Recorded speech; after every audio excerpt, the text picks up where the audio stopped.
Mi novia se levantó inusualmente temprano esta mañana. Ojalá nunca supiera por qué.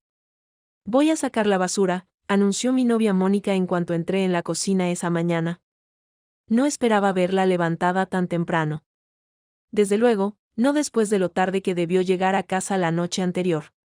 Después de pasar los viernes por la noche de bar en bar con sus amigos, Mónica solía quedarse dormida hasta el almuerzo. Vale, cariño, dije, sin especial interés, gracias. Cogiendo la caja de cereales de la encimera y dejándome caer en una de las sillas de la cocina, me pregunté si ella había vuelto a casa antes la noche anterior y yo simplemente me lo había perdido. Normalmente me despertaba en cuanto oía girar la llave en la cerradura, pero tal vez esa noche había estado especialmente callada. O tal vez se había quedado con una de sus amigas. ¿Qué tal la noche?, pregunté, en cuanto oí el clic de la puerta principal al cerrarse. ¿A qué hora llegaste a casa? Silencio. Levanté la cabeza de mi cuenco, esperando que saliera de la esquina, pero el pasillo estaba vacío. ¿Cariño? Lo intenté de nuevo, con la voz saturada de incertidumbre.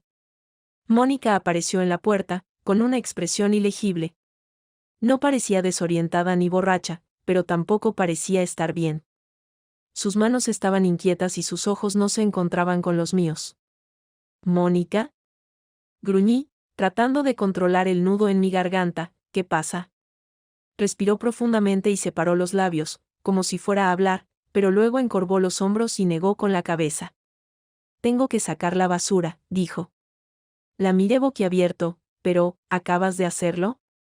Negó con la cabeza y se deslizó hacia el armario de la basura, abriéndolo y sacando otra bolsa de su interior.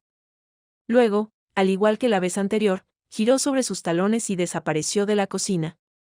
Ni qué decir tiene que el trato silencioso no era propio de Mónica. ¿Había pasado algo durante su noche de fiesta? ¿Había hecho algo que la molestara? ¿Y de dónde venían todas esas bolsas? En cuanto oí cerrarse la puerta de entrada, me levanté de un salto y abrí el armario, esperando. Bueno, no estoy del todo seguro de lo que esperaba. En cualquier caso, estaba vacío. ¿Qué está pasando?, pregunté, cuando ella volvió 5 minutos después, con la misma mirada vacía. ¿Quieres hablar de ello? Parecía dudosa. ¿Mónica?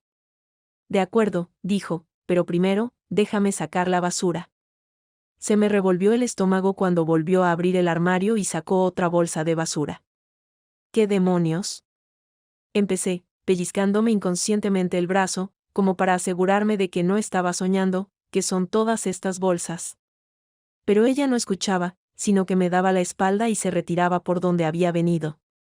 Un escalofrío me subió por la espalda. ¿Qué demonios estaba pasando?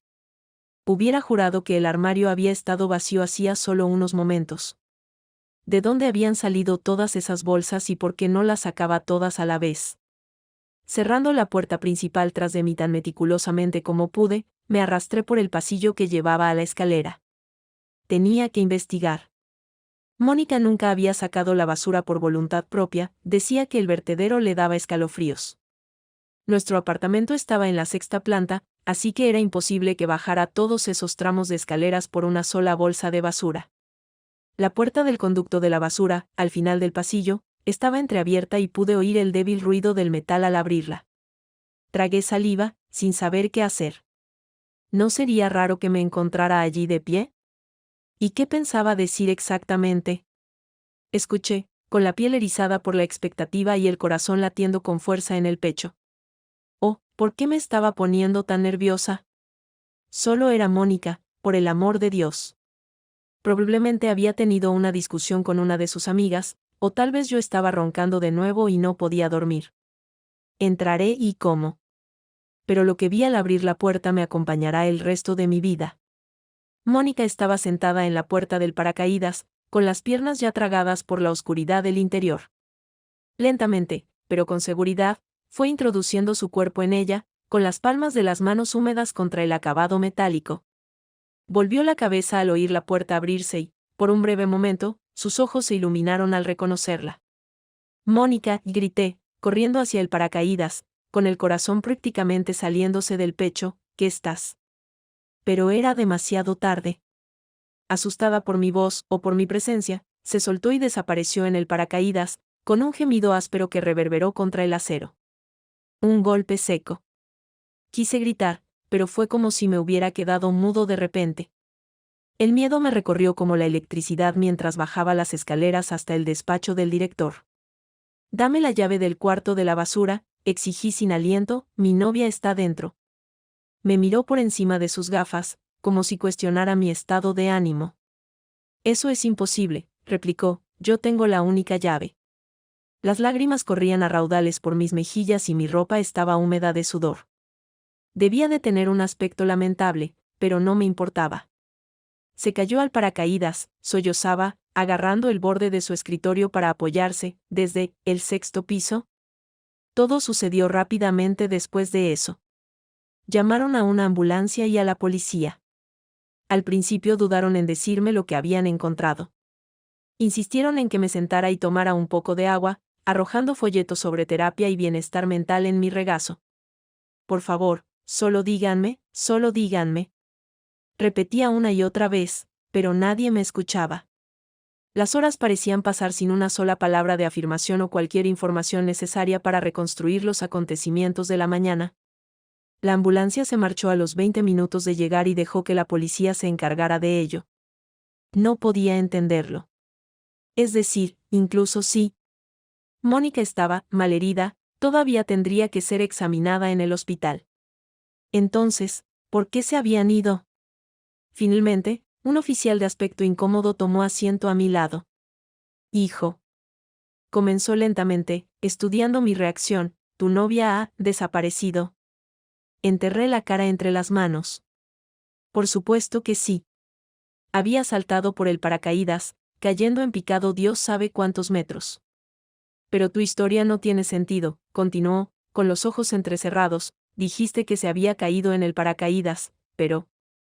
Respiró profundamente, arrugando la frente, «¿pero la encontramos?». «Bueno, partes de ella, dentro de una bolsa de basura». Se me heló la sangre. Era como si ya no pudiera entender lo que decía. Su boca se movía, pero los sonidos eran confusos y no tenían sentido. ¿Dentro de una bolsa de basura? ¿Qué demonios se supone que significa eso? Explicó que la bolsa de basura había estado allí, durante al menos varias horas antes de que llamaran a la policía.